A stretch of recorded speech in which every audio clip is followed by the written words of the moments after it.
James continues tonight, but with 24 hours now passed since the child disappeared, there is growing concern. Search for 2-year-old James at first light. They'd concentrated on the area around an underground reservoir, but gradually widened the hunt to check local railway lines. Friday, February the 12th, 1993. A 2-year-old toddler goes missing from a shopping centre in Liverpool. Bulger made a tearful appeal for the boy's return. If you've got me a baby, just come back. But James was already dead. His mutilated body was found 2 days later on the railway line. All I will say to you is that the injuries are absolutely horrific, and at some stage since Friday, unfortunately, he'd been in contact with a train. For the first time, Albert Kirby, the officer charged with hunting James's killers, gives an insider's view of the crime. What he discovered about the murderers has challenged his beliefs and changed his life forever.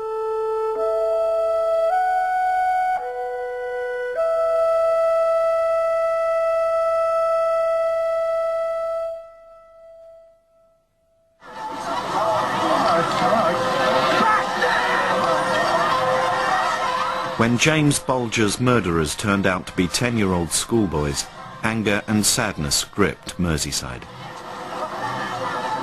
It was a tragedy that would have a dramatic effect on the lives of everyone involved. The case had started simply as a missing child inquiry on the Friday afternoon. A phone call came into the incident room at Marsh Lane Police Station to tell us that the body of a child had just been found. It was just after 3 o'clock on the Sunday afternoon up on the railway lines at the back of the police station. So we, even then, were feeling quite certain that this is going to be James's body that's been found. And as soon as Denise saw us, she must have read in our faces or something had happened, and she just went hysterical. And screamed out, and she was absolutely inconsolable. So you feel totally inadequate. I think it's the only way you can actually describe it, that you feel inadequate. You can't do anything for them. I hate coming past here, and if there's another way around, I generally do it, because I just do not like coming along here, because like now, we're just approaching here the railway bridge, and I know in minute detail what happened on the right, and they climbed up onto the embankment, and then what happened on the top.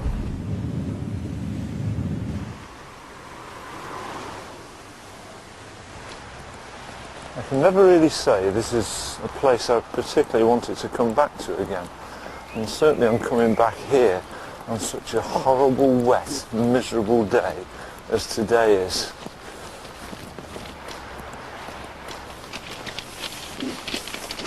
Shivery, to be quite honest. You know, when you come back up here and you look at the cemetery over there, but it's quite sad, isn't it, to come up here and see this? No, quite sad.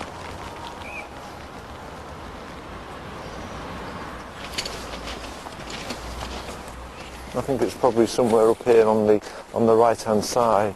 Yes, here we are. Look at that. Yeah, after all this time, even the markings that the scenes of crime officers made as to where the blood was splattered up on the wall are still there. So you can see the severity of actually the way in which the poor little mite was attacked. Very sad to see that. This is then where James died, do you think? Yeah. Yeah. In that one spot there.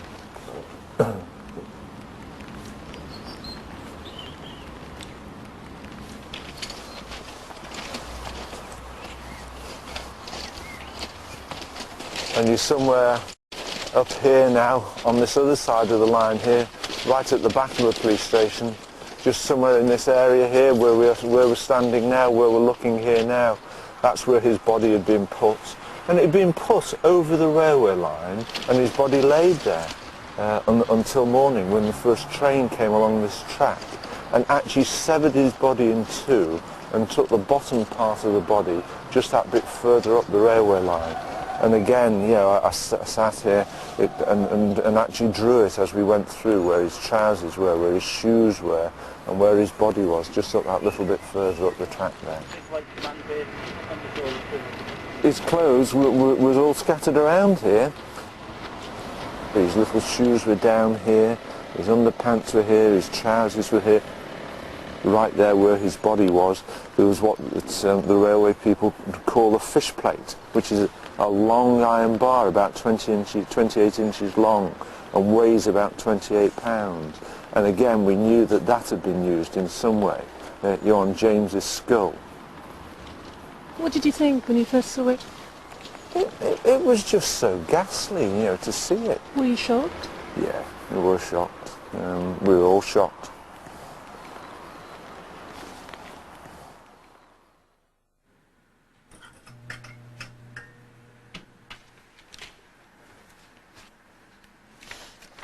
Doing postmortems on children can be upsetting, particularly if you've got a young family. At that time I had a child who was only slightly older than James. One goes home and sees him, and you think back to what had happened to James, and you know, like all parents, you pray it's never going to happen to one of your children. James had a large number of injuries as a result of being struck by what we interpreted as being bricks and possibly an iron bar. He had bruising above his eyes. He had some split wounds going across the forehead and the bridge of the nose. There's big bruises on the back of the head, and then the brain was injured as a result of the blows to the head. Obviously the important factor was that I was of the opinion that the death had occurred before he'd been put on the track rather than as a result of the train going over him.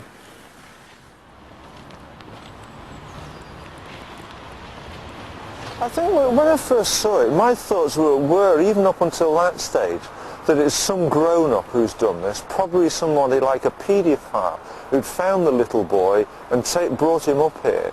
You know, because you've got to ask the questions, why was he have no clothes on from his waist downwards? Why had he been stripped? His shoes, socks, underpants, everything taken off. So it gave the indication more that it was somebody who, perhaps even for some sexual perversion, had brought him up here and done that to him. When you look around here, you can see the houses, and we knew that some journalists were trying to get into these properties, and there was no way I was going to allow any journalist to take photographs of a young child's body. That once the tents were in place over the scene, then I knew that no one could pry. I was frightened that somebody would have had a photograph. And can you imagine if Mrs. Bulger or members of their family had picked up and seen that the next day? It would have been absolutely devastating for them.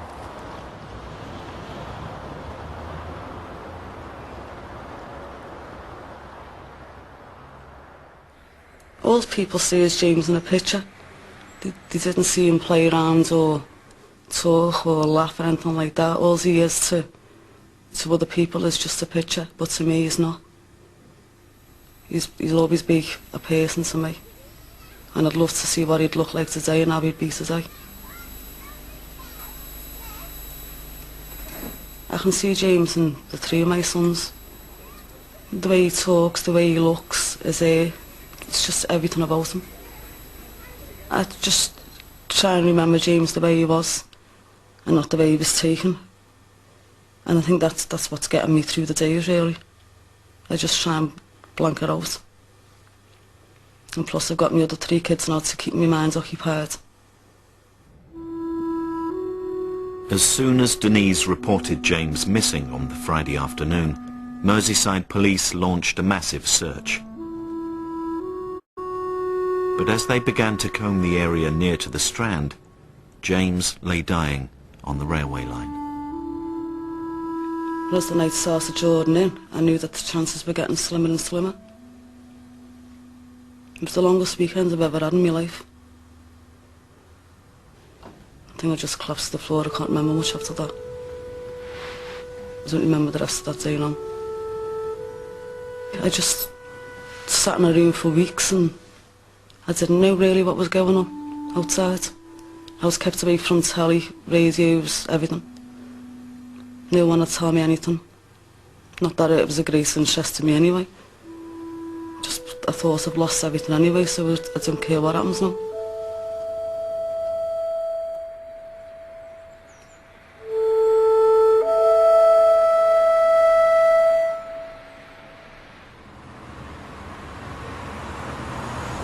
I suppose I accept now that what happened to poor James will probably never go away and will never leave me. It's something that I've probably learnt over the years that I have to live with.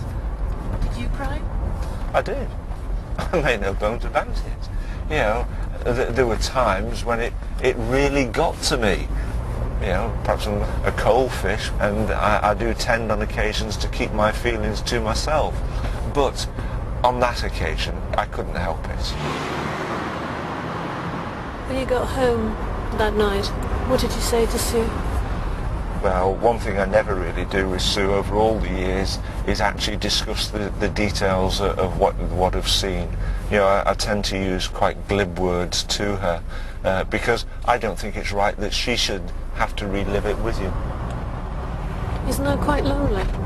I suppose it is lonely, really, but I think, you know, look at my background. It's something that I've been used to, of having to deal with issues by myself.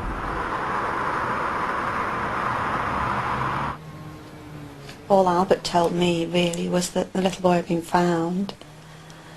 So I knew something awful had happened to James, but otherwise, no. I think there'll always be details that Albert will keep to himself that nobody will know. Perhaps even the boys won't remember them.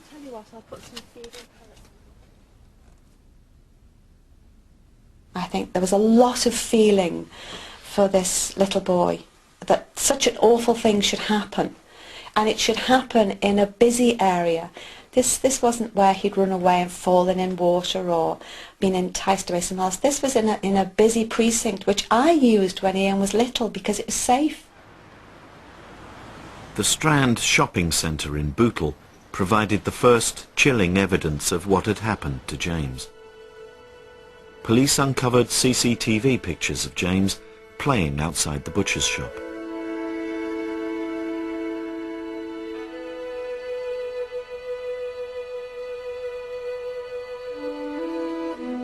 While Denise searched frantically in one part of the Strand, the cameras picked up James and two other boys walking in the opposite direction. James hadn't wandered away. He'd been taken. I knew it was James straight away. It was Albert that took me back up to the Strands, and he was showing me the footage of him being led away. He asked if that was my son. I said, yeah, it was definitely him. And then Albert knew then it was two young boys that had had him.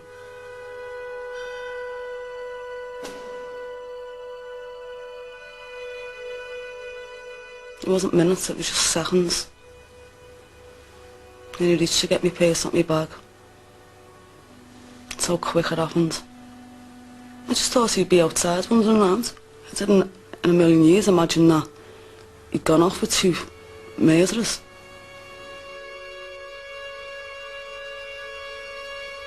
These are the last clear images of James before his death.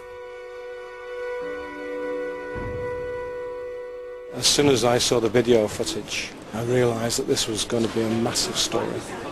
Because for the very first time, we'd seen a murder live on TV. Not the actual killing, but the fact that the victim was being led away, and it was obvious what was going to happen because we all knew the result was already out. And that was what made it such an impact. It was almost, it's a terrible thing to say, but it was almost like a made-for-TV murder.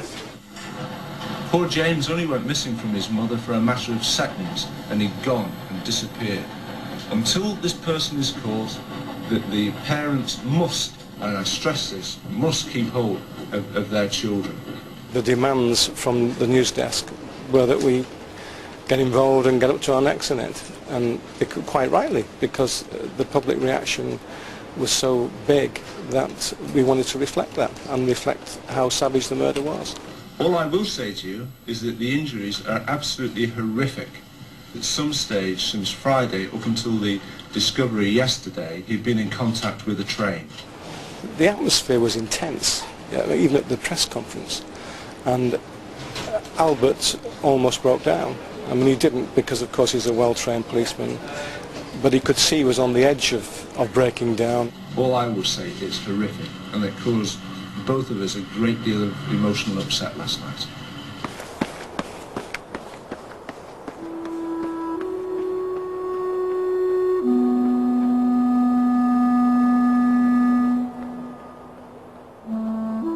Detectives believe they're now building up a better picture of the abduction which led to the killing of James Bulger. Security cameras of a construction company overlook a road half a mile from where James was taken from the Strand shopping centre in Bootle last Friday. They had a security system that looked down here and towards this roundabout. You could see the very grainy, distorted pictures of two young boys together with another little boy between them, walking up here and by this wall. And when I came up here, really it was then that I was absolutely shocked, because I stood here by the wall. You could see where the wall now comes against the back of my leg, whereas on the two boys it was way up their body. And I then started to realise just how small they were and how young obviously they were going to be. I suppose really it was something that you're actually fighting against all the time, thinking that the two boys that we knew had been in the precinct, the two boys that had taken James away, were at some time going to have abandoned him and for him to have been picked up by an older person. But here, I think we had to accept then that in all probability, the boys that took him were going to be the same two boys that caused his death later on. More than 60 young boys were brought in for questioning. Many were known to have played truant on the day of the murder. Unknown to Albert Kirby, some of the press were following his officers in the hope of being first to report an arrest. The father of a young boy who lives in this street contacted us and said that he'd seen his son in the shopping precinct on the day that James actually went missing. His mother was aware that their son had actually committed the murder, that when he got home his clothing was dirty and the clothing been taken to his grandmother to be washed. So he wove this very tight story which sounded very convincing about how his own son was responsible for the murder and that he wanted to give the information to the police about it. From the shopping centre where little James disappeared. There were anxious glances from inside as a crowd gathered, and the mood turned angry as police took one youngster away for questioning. The street was just full of people and they're all calling murderers, everything. People in this street had gathered round the house here, and they were out really for revenge. They were out for blood, really, and it could have been absolutely fatal, you know, with the feelings of the crowd around here and all round Liverpool. As police tried to keep the situation calm. Just murderers and everything, bastards and all that. Grown men saying that they were going to kill him. Today, some of the relatives of the Bulger family were among the first to appeal for calm. Us, the family, we're just as enraged as they are. And we just don't want the wrong people to be brought in and charged with this. It's got to be the right people, and it's going to take time. We quite very quickly eliminate him from the inquiry, but surprisingly enough, once people get an idea in the mind, it's very difficult to actually remove it. So the poor family from here that were involved in that, they had to be rehoused and moved elsewhere. I feel very sorry for them because it was totally unnecessary. And what mistakes had you made, do you think? I think the mistake we made really was underestimating the fervour of the media to follow the conduct of the inquiry. I think what you've got to do is ensure that the press are a little bit more on board with you than we thought they were. This afternoon, the Merseyside Police Authority discussed the impact that the murder hunt was having on the local community. The Chief Constable, James Sharples, reported that more than 135 youths had been interviewed. We will be interviewing many more juveniles. What we can't have his crowds attending the premises and perhaps behaving in an intimidating manner towards family and of course to the juvenile concerned. Did it put extra pressure on you? It did. It did put an awful lot of extra pressure on us because we knew what we were trying to do, what we were trying to achieve, and to get sidetracked for something which was totally irrelevant, really, it puts increasing pressure on you.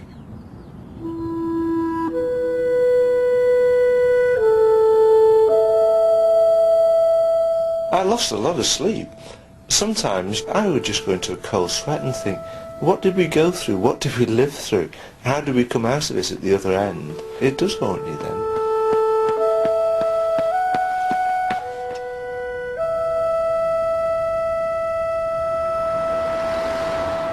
Tonight we start with new details that have just become available on the case that's been uppermost in all our minds this week. We'll start with that security video picture. The Ministry of Defence has employed the same enhancement techniques that were used during the Gulf War. This boy is now fairly recognisable. He's 4'9". He has a roundish face with a small nose and short hair. It's been widely assumed these two are responsible for the little boy's death. But of course we must keep in mind the possibility that they were trying to help him. If you recognise them, please call us. A lady came in and said that she'd seen one of the appeals that I put out on the television, and she thought they looked remarkably like Thompson and Venables, and I know that they're always absconding from school. The police moved in to arrest 10-year-old Robert Thompson and John Venables. We didn't want that repeat of what happened at Snowdon Street. We were a little bit more careful in the way that we dealt with it. Even neighbours weren't aware that we'd been into their houses and brought them away. It was Robert Thompson that was brought here because he doesn't live that far away from here. And just at the back of the cells there behind me is the what we would call the juvenile detention room where they were detained. First impressions of Robert were largely related to just his size and how young he was. He stood out in those circumstances, in that environment. A young lad of 10 years of age just seems entirely alien. Robert Thompson was the first to be interviewed by the police. I knew very well I couldn't shout at him or raise my voice or be too difficult with the questions, because he was quite astute at that. He wanted to argue back against me if I gave him a difficult question, so I had to word it sort of patronising like. No, you know these video films, don't you? I went too fast here, right? You know these videos, these video cameras? They're plugged onto the ceiling. Correct. And they look down on everything that goes on in the Strand, don't they? You shaking your head, see? Yeah. I know the truth. I believe I know the truth. I was there. That's right. You waved. Correct, but I know that a lot of things that have gone on. Yeah, well, how do you know it was me that killed him? It wasn't. I never even killed him.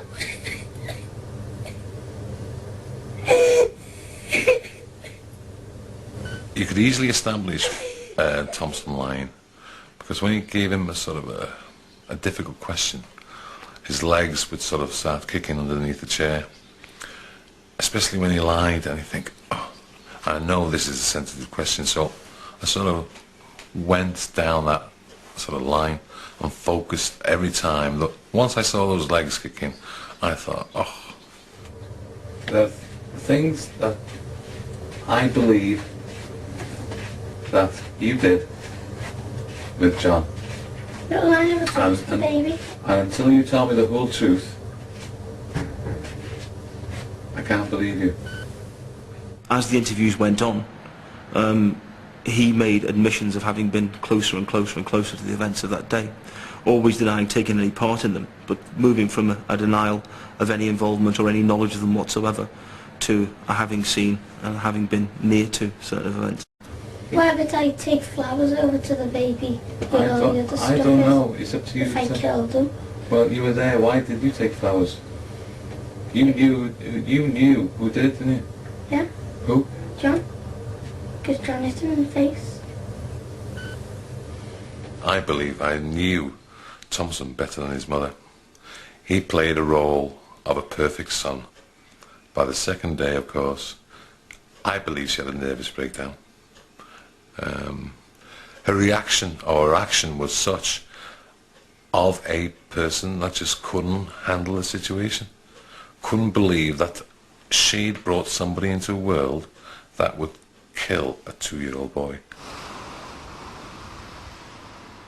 A few miles away, Lower Lane police station was emptied when Robert's school friend John Venables was brought in for questioning. No, I never went to Brutal Strand. Okay. Now, is that the truth or a lie? The truth. But you do understand the importance of telling the truth, don't you?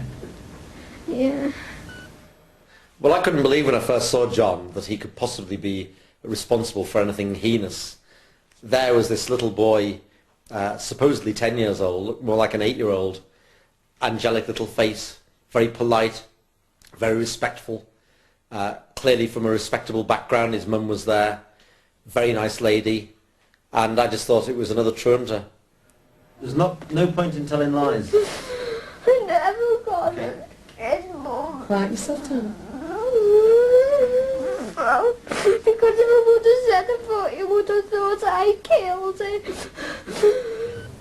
We had a break, and the police also wanted an interval so they could debrief the other interview that was going on with Thompson at another police station. And we reconvened about 2 hours later, and it was then that it was clear that the two stories weren't matching, and it was put to John that Thompson had admitted being in the Strand, which is something that John had denied right the way through the interview.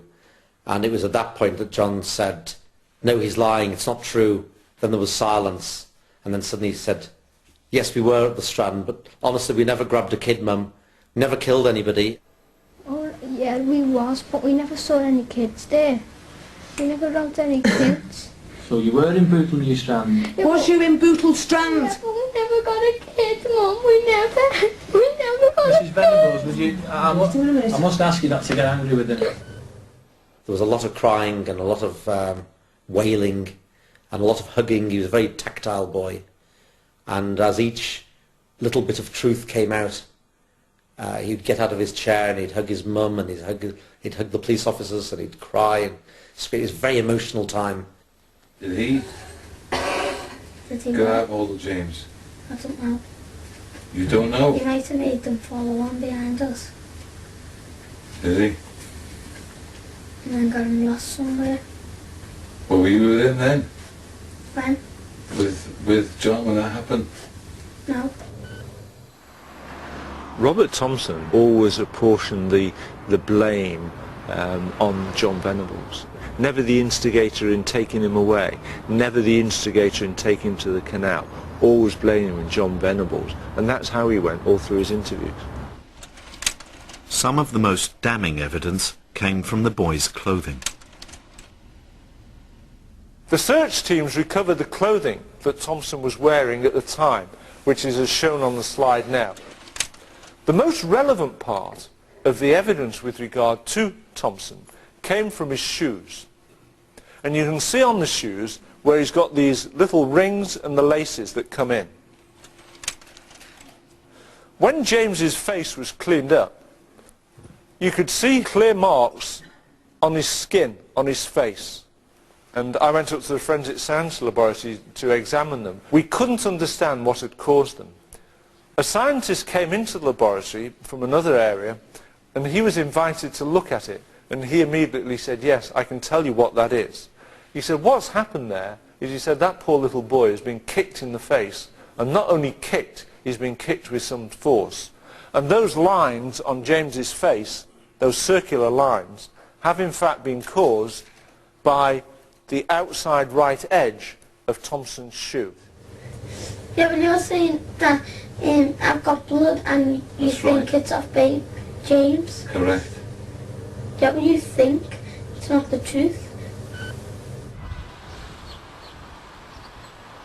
What was happening in John Venables' case is the two detectives found out that John's mother, when he broke down and when he was crying, she was there composing him, and then he'd get his own confidence back and then not admit as much. Now, when this was pointed out to the mother, and I think it's tremendously bold on her part, said, well, I want the boy to tell you the truth. I want my son to tell you exactly what had taken place. So she, in fact, got her husband to sit in because he wouldn't give that same type of comfort that she was doing. But the touching thing, really, that happened was when she told John what she was going to do, which was outside the interview room initially. He just turned round. She said to him, you know, you've got to tell the truth, you've got to tell the officers what's happened. And she said, never forget, she said, that irrespective of what you've done, she said, me and your father will always support you and will always love you. And with that, you know, he started crying, he broke down, and he said, yes, I did kill James, and will you tell his mummy how sorry I am?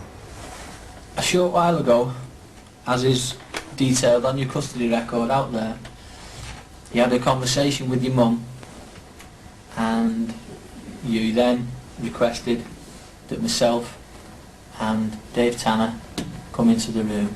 Is that right? Yeah. And what was it you told us? That I killed James.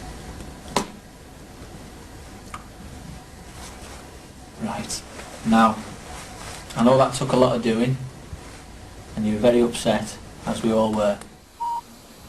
Were you shocked? Oh, I was shocked, very shocked, because, you know, I'm a father. Yeah, I've got nephews and nieces, you know, who are in the not too distant past been that age, and you try to relate to them and their behaviour and what had happened here, and it was very hard to make that comparison between the two. It would be many years before Robert Thompson admitted his part in the murder, but John's confessions allowed the police to plot the boy's journey from the time James was taken. Where did you find James? Outside the butcher's. So we walked up to him and we were walking around with him and I took his hand. Well, whose idea was it to walk towards him? Mine. Was it? What did Then you it say? was Robert's idea to kill him.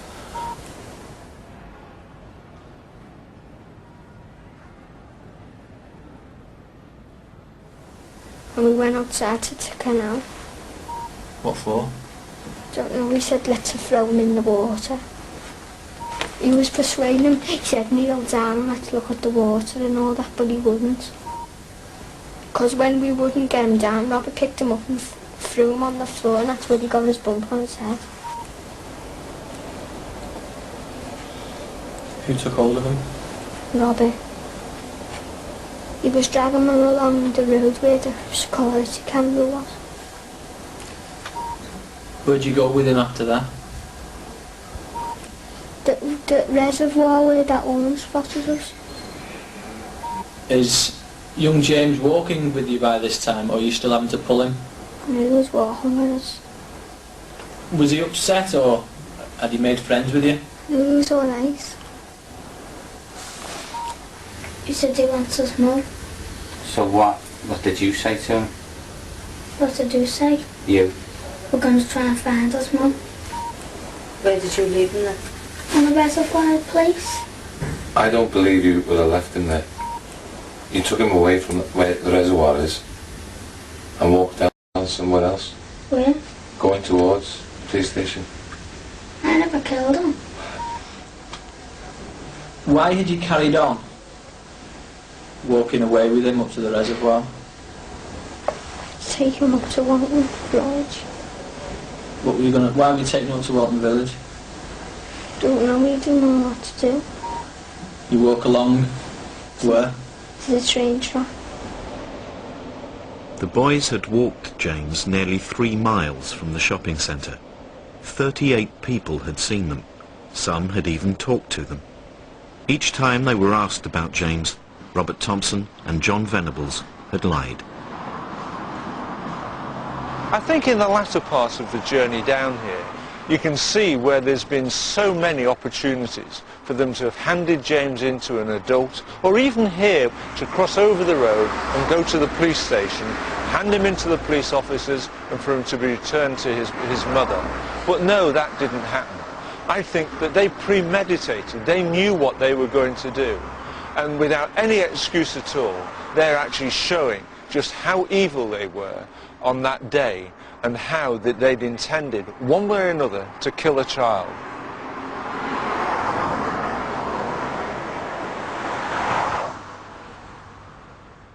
I didn't throw any bricks because Robert said pick a brick up and throw it. I just threw it on the floor. What happened then? And then I hit on a bench. What There was with? like a big metal thing that had holes in. A big metal thing with holes in. Where did he hit him with that? In the head. Now which part of the head? Up there. On the top of the head. What was Robert saying while he was doing all this? He was saying stay down, you stupid dick and all that. Why did he want him to stay down? Don't know. Wanted him dead, probably.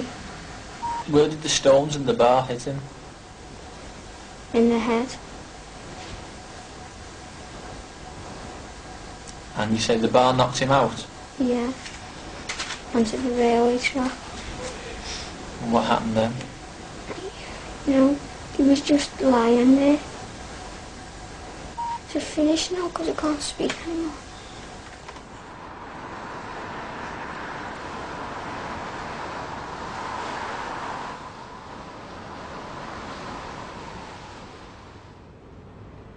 Usually at the end of any major crime inquiry, there's some form of celebration for a job well done. This time, there was never anything. All people wanted to do was when we'd actually completed the inquiry, we'd got the boys in custody, all they ever wanted to do was to go home to their families and just forget about it.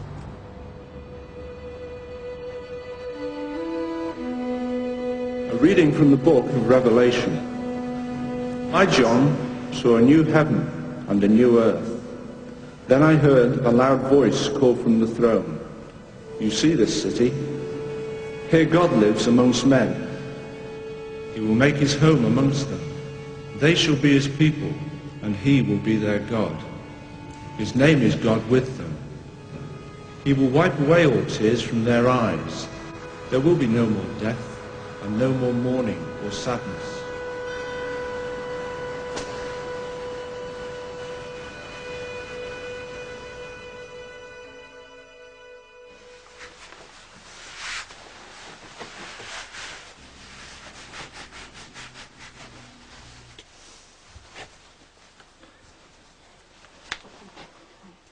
Do you think what happened to James raised any questions about your faith? No, I don't think so. I don't think it did. When I say raise questions, I think one of the big things that it did do was made you think, you know, if there is any justice, if there is a God in this world, why the blazes should something like that have to happen? But that didn't last for too long, and I always remember, I don't know if you remember it, the Sunday after that we charged the two boys, I went into church on the Sunday, and it was very emotional really, because Roy, our vicar, the first thing he said, was welcome back. Into church, wasn't it? It's nice to see you there. Yes, and our friends from church meant a lot to us then, because they kept me going as well. Because for me, I was so useless. All I could do was look at it the way other people were looking. So all I saw about it really was on the television, because he was hardly home.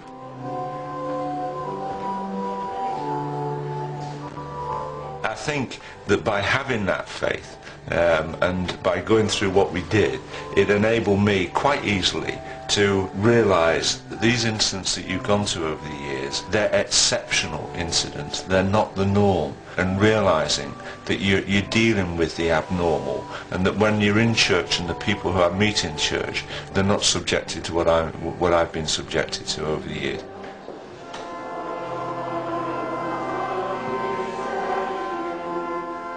I don't think it's my role to forgive either of those boys what they did, but I bear no hatred towards anyone, irrespective of their criminal behaviour.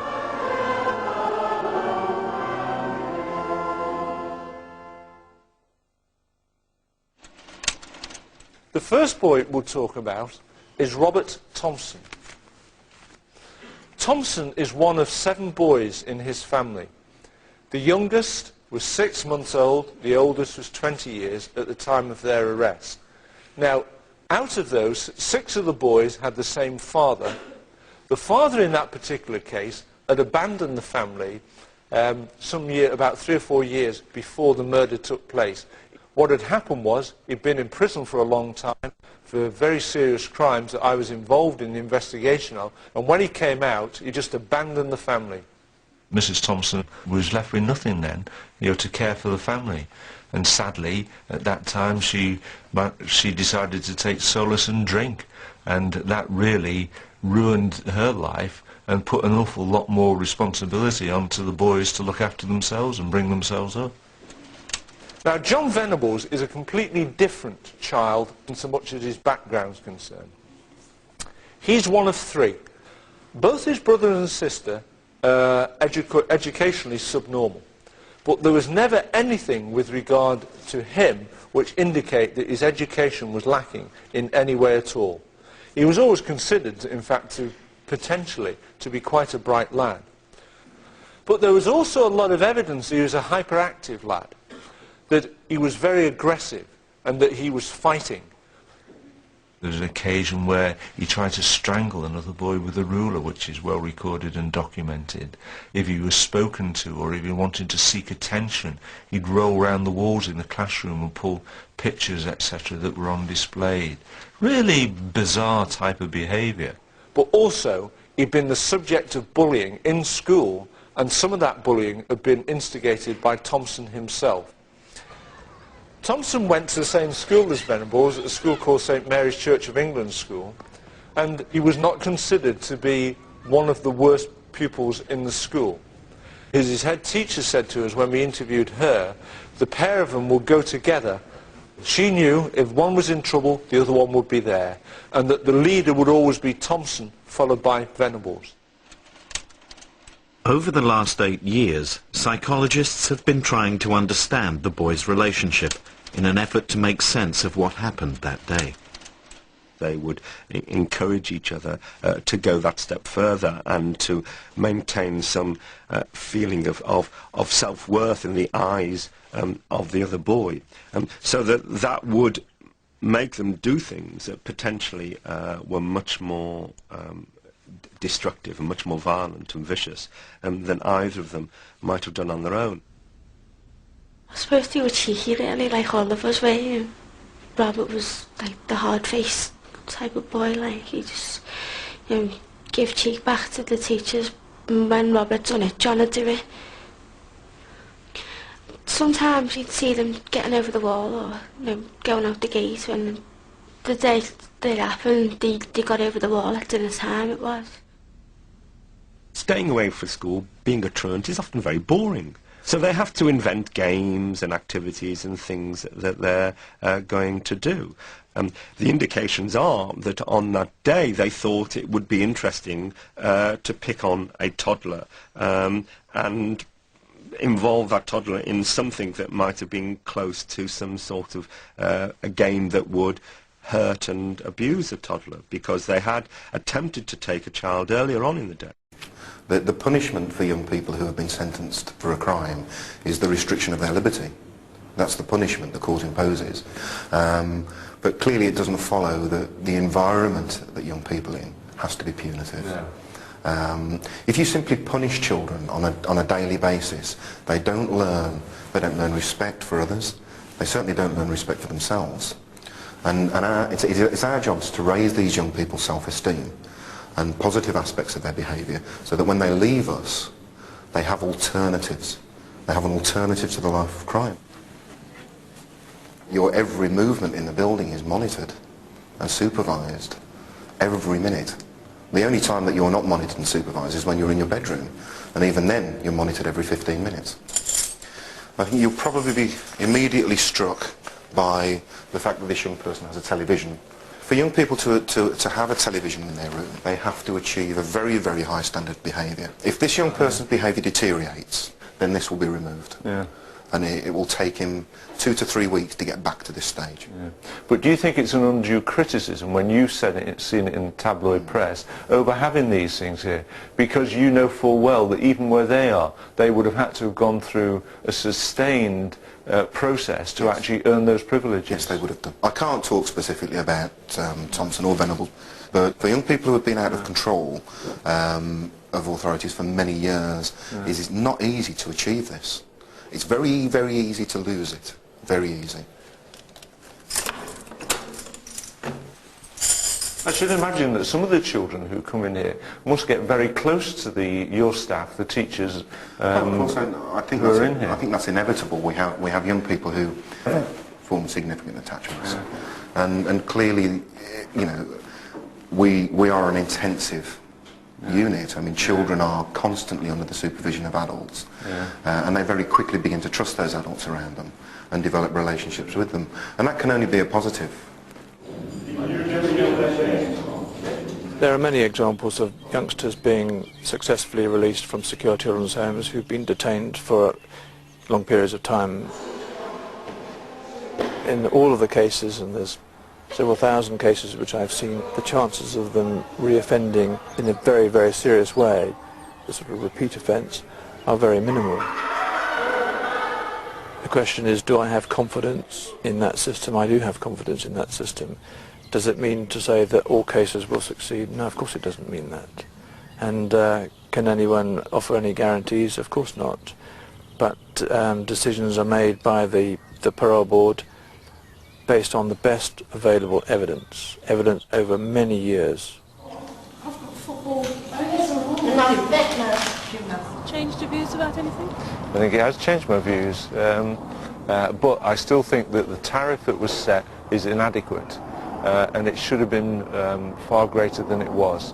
But having said that, during the time that they're in here, I've got no doubt about it that if all institutions are run in the same way as this one is, at least they're coming out of it. They know they've been punished by the regime that's in there, but at least they've had the opportunity of rebuilding their lives again. What do you think made the difference in your life? I look upon individuals in my life who I can look up to now, who I think were really instrumental in formulating who I turned out to be. My housemasters at school were men who were really tremendous people, who knew how to understand children.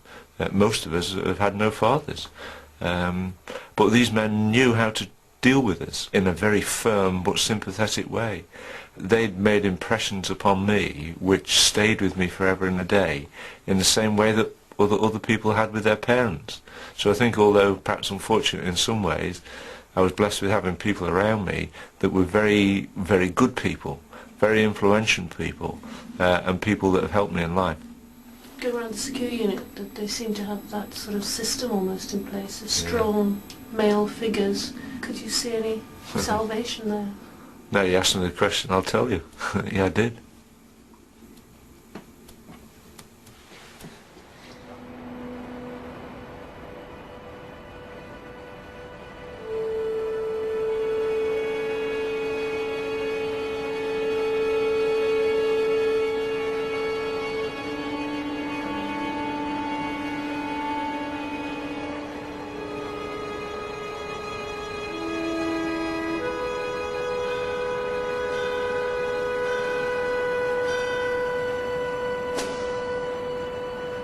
Were you the same man at the end of the case as you were at the beginning?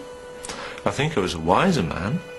I think I was a far more compassionate man at the end of the day than I was at the time. And I've certainly got an awful lot more sympathy towards people's views and feelings than I had prior to the February of 1993.